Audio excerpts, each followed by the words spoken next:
Welcome back to another episode of The Knowledge Bomb. I'm Nick Fowler. In this week's episode, we're going to talk about the importance of flow sessions and the effects on your aerobic system.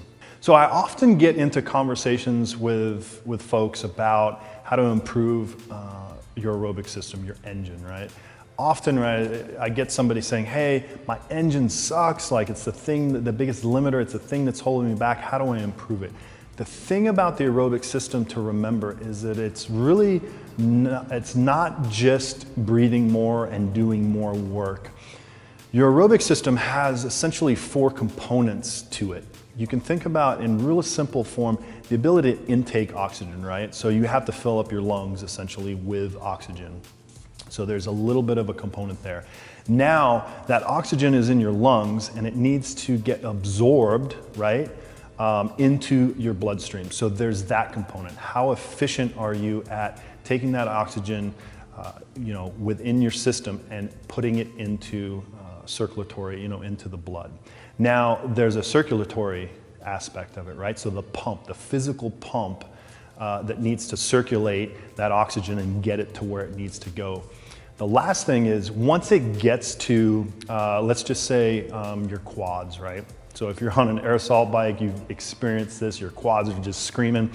Your body is trying to pull oxygen out of the blood and utilize it at the muscle site. So there's 4 different aspects of the aerobic system that I just mentioned. And you could be experiencing a limiter on each one of those separately. And so just because your engine sucks doesn't mean you just need to go do more work. It's very, very specific on how you can improve and create adaptations within each one of those limiters, if that makes sense. Just recently, I had the privilege of working with two athletes in person, and one of the things that they were saying is that they've been doing a lot of cyclical work in their training, meaning that they know their engine sucks, so they've been putting in a lot of rowing, air assault time. We're talking like an hour and a half a day in some format, maybe every other day, to improve their engine. And what they've noticed over the course of the last couple months is that their ability to breathe has improved, obviously, right? But now what they've found is when they go to do mixed modal work, and what I mean by that is if you're gonna go do walking lunges, double unders, and wall balls, their limiter is actually muscle fatigue. And so it kind of looks like and it feels like muscle endurance isn't there, right?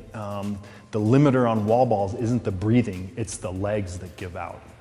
This is a perfect example of the limiter being the muscle's ability to uptake that oxygen and the utilization at the muscle site, which is very, very different.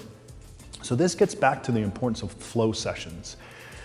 Flow sessions are huge in aerobic development. Flow sessions can come in many, many different ways, right? It can be on a bike, 20 minutes Z1 work.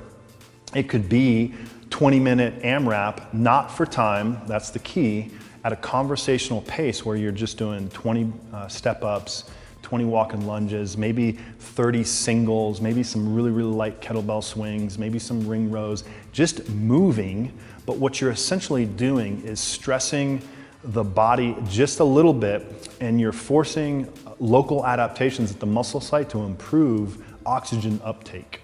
And so if you happen to be one of these people who have been working on your engine, getting on the bike, getting on the rower, and your breathing is getting better, and you found that your breathing has kind of outpaced your muscle's ability to work, and this will feel like muscle fatigue or muscle endurance at really, really light loads in an aerobic kind of capacity type of way, I would highly recommend flow sessions, right? Where you're just targeting and you're just kind of trying to condition those muscles to uptake and utilize oxygen more efficiently.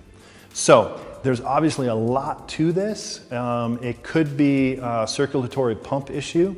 It could be, a capillary density issue. There's a million things, not a million, but there's a bunch of things that could be the limiter. But this is a really, really good place to start. You see this a lot in powerful athletes trying to gain a better engine, right? engine improves, and what I mean by that is the breathing improves, but then the ability for the muscle to actually keep working fatigues out really well. It's gonna feel like just a lack of muscle endurance. So get those flow sessions in. They're really, really important. You just can't go hard all the time. Our human body is way more complex than that.